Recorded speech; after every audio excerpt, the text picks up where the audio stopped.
The flashbulbs were relentless that night. Von Kellerman stood at the center of the Fairmont Ballroom in downtown Toronto, surrounded by 500 people who all wanted something from him.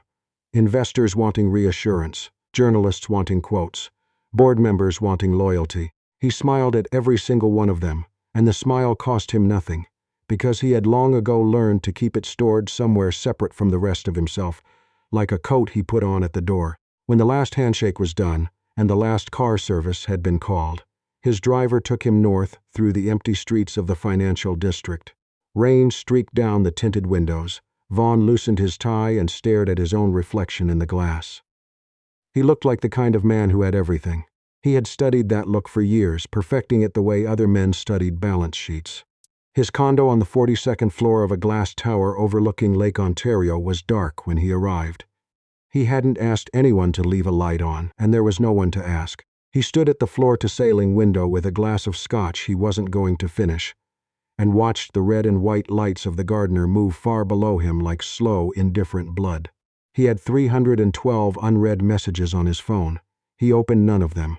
It had been 8 months since his business partner of 11 years, a man named Stuart Page, had methodically dismantled the merger Vaughn spent 3 years building, not out of strategy, but out of spite, because Vaughn had refused to approve a contract that would have routed $14 million. Through an offshore shell that Stuart's brother-in-law controlled, the fallout had been brutal and public. Stuart left the company with half the original investor relationships and a coordinated whisper campaign suggesting that Vaughn had grown erratic under pressure. The stock had recovered. The reputation hadn't entirely. He sat on the edge of his bed, still in his dress shirt, and opened his phone, not to check messages, but out of the same hollow habit he used to fill the silence. His thumb moved without direction. He had spoken to approximately 40 people that evening. He had said nothing true to any of them. There was an app he had downloaded 3 weeks earlier and never opened. It was called Tether, a mental wellness platform. A colleague from the Vancouver office had mentioned it quietly, in the kind of voice people use when they're trying to hand you something without making it a big deal. Anonymous peer support lines staffed by trained counselors, available around the clock. No names required on either end unless you wanted them. Vaughn stared at the icon for a long time. Then he called. The line rang twice. A woman answered. Her voice was low and unhurried, the kind of voice that didn't seem to be performing anything. She said her name was Rowan. She said she was a support counselor with Tether, and that she was there and she was listening, and there was no script for what came next. It could be whatever he needed it to be. Vaughn said nothing for nearly 15 seconds. Then he said, in the dry, unaffected tone of a man reading from a weather report, that he owned a company connecting over 3 million people and had not had a genuine conversation in longer than he could accurately remember. There was no gasp, no pivot to a questionnaire. Rowan simply said quietly, "That sounds exhausting." 2 words. He didn't know why they landed the way they did. He had been told he was brilliant, driven, visionary, intimidating. Nobody had ever said exhausting like they meant it as something that deserved to be put down. He talked for 40 minutes that first night. Mostly surface things. The company. The Stuart Page situation. The particular loneliness of being in rooms full of people who needed you to be fine. But Rowan listened in a way that made the surface things feel like they were attached to something deeper. She asked questions that weren't intrusive, but that had weight to them. Not what happened, but what did you do with it after? When he finally said he should go, she said goodnight with the same uncomplicated steadiness she'd had at the start. No urgency, no performance of warmth. Just, take care of yourself tonight. He slept 6 hours without waking. He hadn't done that in months. He called back the next night, and the night after that, and within 2 weeks it had become the fixed point in his day. Not a crisis line, exactly, because he wasn't in crisis. More like a line back to something he'd lost track of. Rowan was always there.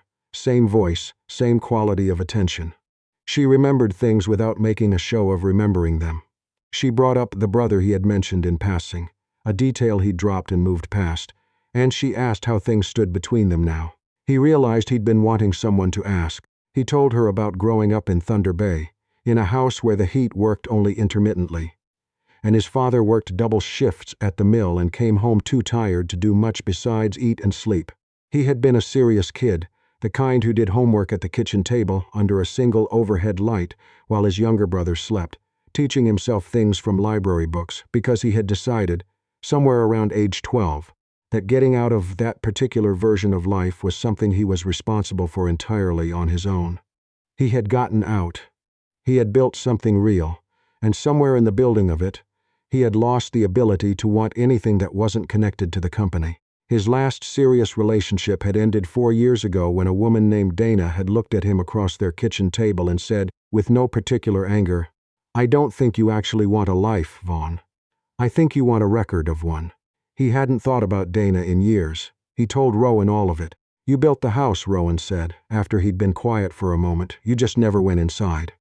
He sat with that for a long time after he hung up. 6 weeks in, he was sitting in the back of his car outside a client dinner he hadn't yet gone into, listening to rain on the roof of the SUV, and he asked her something he hadn't planned to ask. "Can I take you for a coffee sometime?" The silence that followed was brief, but he felt it. "Vaughn." Her voice was careful, not unkind. "I think you've built something real here. I don't want to do anything that complicates it. I'm not trying to complicate it." "I know you're not." A pause. Not yet. He didn't push. He told himself it was a reasonable boundary, professionally and otherwise. He went into the dinner. He played the role. But on the drive home, he found himself thinking not about the client or the quarter or the Stuart Page mess that was still dragging through arbitration. He was thinking about the way she said "not yet," like the word "yet" was doing something careful in the sentence. He stopped in at a diner near his building around 11:30 that night. He came here sometimes when he couldn't sleep. Not for the food, but for the particular quality of the light, which was yellow and unambitious, and for the fact that no one in the place knew or cared who he was.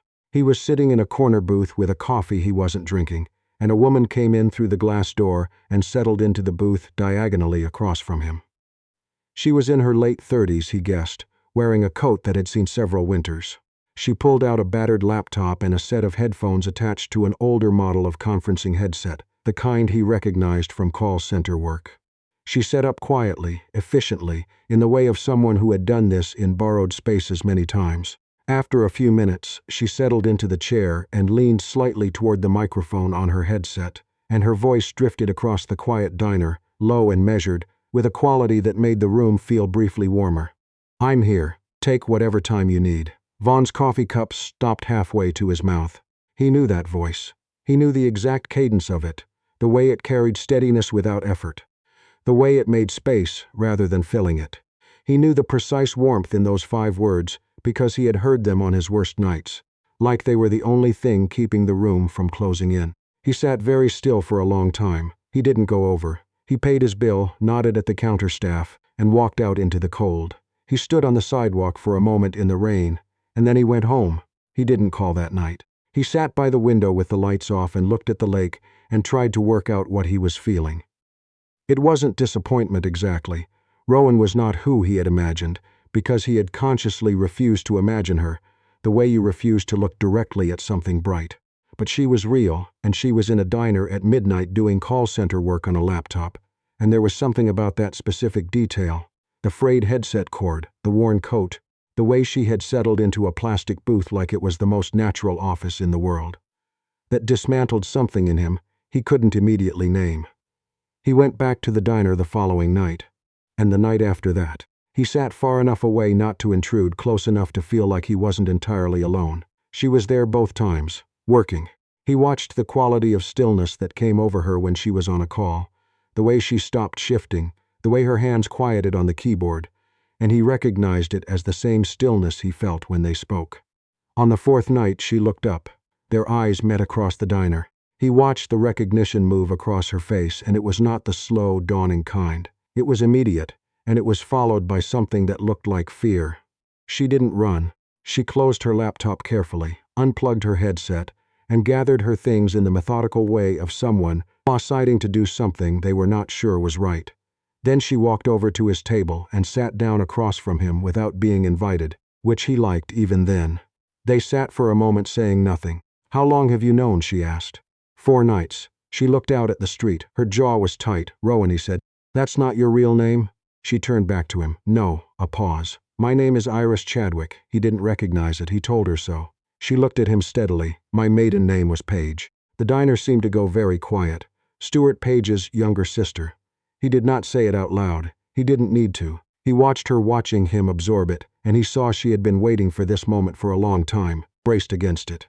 "I knew who you were by the second call," she said. Her voice was even, but it cost her something. "You said your partner's name.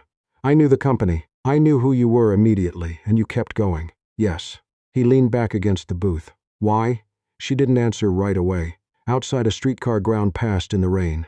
"Because Stuart spent 3 years telling me I was unstable," she said. "That I overreacted to everything. That my judgment couldn't be trusted. He said it to me, and he said it to my friends, and eventually he said it to a family court judge. And I believed enough of it that I started to disappear." She stopped. "And then you called. And the man I heard on that line, the one who built something real from nothing, and couldn't stop long enough to live in it, that man wasn't Stuart's version of you. And I had spent a long time needing to know that Stuart's version of people wasn't the whole story." Vaughn was quiet. "You used me to prove something," he said. "Not an accusation, a question. Maybe at first." She held his gaze. "Not after the first week." He drove home alone that night. He didn't call. He sat at his window until the sky began to lighten over the lake, and he turned over everything she had said, pressing on it the way you press on a bruise to understand its shape. The email arrived at 6:47 in the morning, forwarded from his assistant with a flag marked urgent. It was from a journalist at a national publication. She was preparing a piece on the mental health of Canadian executives. She had received an audio file, an anonymous tip. She wanted to give Vaughn the opportunity to comment before publication. She outlined what was on the file. It was his voice. It was every worst night from the last 2 months, the panic, the grief about his father, who had died 6 years ago, and whom Vaughn had never properly mourned. The admission, made at 2 in the morning 6 weeks in, that he had spent decades being the kind of person everyone counted on specifically, so that no one would ever be required to check on him. His hands were steady when he put the phone down. He had trained himself, over many years, to move toward a problem rather than away from it. He opened his laptop and pulled up the board package for the quarterly meeting that was 9 days away. Stuart was still a minority shareholder. A story like this, positioned correctly, would give him enough leverage to call for a governance review. It was not a coincidence that this was happening now. He did not let himself call Iris. He told himself this was because he needed to think clearly. But he also knew, on some level he didn't fully examine, that he was afraid of what she would say, or of what he might believe if she said the wrong thing. He called his lawyer instead, then his communications director. Then he sat in his office on the 38th floor and looked at the CN Tower through the rain and thought about his hands, which had been enormous and calloused and had gripped Vaughn's shoulder at his high school graduation, with a force that meant something that neither of them ever put into words. He did not hear from Iris. 3 days passed. The board meeting moved closer. His communications team had managed to hold the publication, but barely. Stuart had begun making calls to board members directly. Vaughn's assistant had confirmed it. The Whisper campaign had a new theme now: instability, vulnerability, a leader who had cracked under pressure and was unfit to steer the company through the restructure. On the morning of the 4th day, Vaughn's lawyer called him with something unexpected. A woman had filed a formal complaint with the Ontario Securities Commission. She had also submitted a detailed affidavit to the court in an ongoing family law matter. The affidavit documented years of psychological manipulation, financial coercion, and a specific incident 3 weeks prior in which she had been threatened with the permanent removal of access to her 9-year-old daughter, Clem, if she did not provide confidential client recordings from her work as a mental health counselor. The woman's name was Iris Chadwick, formerly Iris Page. The affidavit named Stuart Page. It was attached to 37 pages of documentation: text messages, financial records, a letter from Iris's therapist, school records showing Clem's address changes over the past 4 years, and a sworn statement from a colleague at the Tether platform, confirming that the company's servers had been accessed without authorization from an IP address registered to a numbered company incorporated in Stuart's name. Iris had not given Stuart anything. Stuart had taken it, and Iris had known, when she found out how he had done it, that coming forward would mean going on record about everything. The abuse, the court fight, the years she had spent rebuilding herself from aversion, Stuart had nearly finished destroying. She had done it anyway. Vaughn read the documents twice. Then he called his lawyer back and told him to do whatever needed to be done. The board meeting was quiet. Stuart's counsel had advised him not to attend in person. The vote was not close. A forensic audit was ordered. The journalist killed the story on the record, citing insufficient sourcing and evidence of deliberate manipulation of materials. By 4 o'clock, it was over. Vaughn left the building without going back to his office. He drove himself, which he rarely did, east along the lakeshore, and then north through streets he knew from before the money, before the company, before any of it. He ended up parked outside a Catholic school in East York, where he used to eat lunch on the steps when the weather was good because the school was halfway between his apartment and the public library, and both were worlds he needed equally at 13. He sat in the car for a while. Then he picked up his phone. The number he had for the tether line rang 4 times and went to an automated message. He had no other number for her. He had never needed one. He drove to the diner. It was empty at that hour except for a teenage boy doing homework at the counter. Vaughn sat in the booth where he had first recognized her voice, and he ordered a coffee he was not going to drink. And he waited. She did not come. He came back the next night, and the night after. On the third night, the woman behind the counter told him that the woman with the headset had come by to settle her tab and pick up a jacket she had left behind, and that she had seemed like she was in a hurry and had left something for the man who had been coming in asking for her. It was an envelope with his name on it, just his first name, in handwriting that was careful and slightly cramped. The handwriting of some wrote thing out via rarely found that still required effort. He opened it at the booth. Vaughn, I want you to know that I did not go into this looking for a way out. I answered, your first call, because it was my job, and I stayed because I chose to, and I am writing this because you deserve the full version of what happened instead of a silence you might spend too long trying to interpret. Stuart told me for years that I had bad instincts, that I was too trusting, too reactive, too much of things that were inconvenient to him. One of the ways he maintained that is that I stopped trusting my own read of people. I needed to know, when I heard your voice on that first call, whether my instincts about who you were could still be trusted. I think I was also trying to understand. In some way, I didn't entirely admit to myself how a person who looked like the villain in Stuart's version of events had become someone I recognized. You were not the person he described. You never were. I know that what I did caused you real harm, and I am sorry for my part in it regardless of how it was ultimately used. I would have come forward regardless of how things turned out at the board meeting. I want you to know that specifically. Clem is with me. She has been for 10 days. The family court order came through on Thursday. She is 9 years old and she likes maps and thinks most dogs are trustworthy and is currently very invested in a book about a girl who builds a raft. She is fine. We are fine. Take care of yourself, Vaughn. Iris, he read it once. Then he folded it along its original creases and put it in the inside pocket of his jacket, close to where his phone was, close to where he kept things he needed to be able to reach. The winter passed. He restructured the board. He promoted his operations director, a careful and competent woman who had been doing the work of 2 people for 3 years without being properly recognized for it, and gave her the operating authority she should have had long before. He hired a therapist, not because anyone told him to, but because he called the tether line one night and heard a voice that was not Rowan's and realized, sitting in the dark of his apartment, that he had been relying on a single point of contact for more than he should have been carrying alone. He thought about Iris more often than he admitted to himself. He thought about her clarity, the specific quality of her attention, the way she could hold 2 contradictory things without needing to collapse them into something simpler. He thought about the frayed headset cord. He thought about a 9-year-old who liked maps and thought most dogs were trustworthy, and he did not know why that particular detail stayed with him, only that it did. In March, he went to speak at a mental health in the workplace conference at a hotel in Ottawa.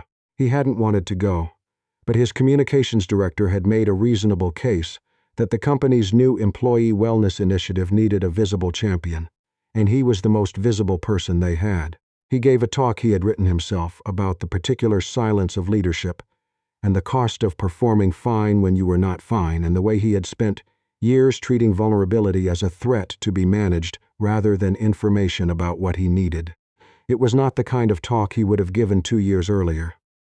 Several people came up to him afterward quietly and said things he didn't know what to do with except receive them. He was waiting for his car in the hotel lobby after the evening session when he saw a woman standing near the revolving doors with a conference lanyard still around her neck, reading something on her phone. She was wearing a wool coat that was not the winter coat from the diner, but something about the way she held herself was immediately and completely familiar. She looked up. For a moment neither of them moved. Iris Chadwick looked tired, in the way of someone who had been doing real work and was at the good end of it. She looked like herself, which was the only way he could have recognized her, across a crowded hotel lobby, given that he had only seen her face those 4 nights in the diner. She put her phone in her pocket and walked across the lobby toward him. She stopped 2 feet away.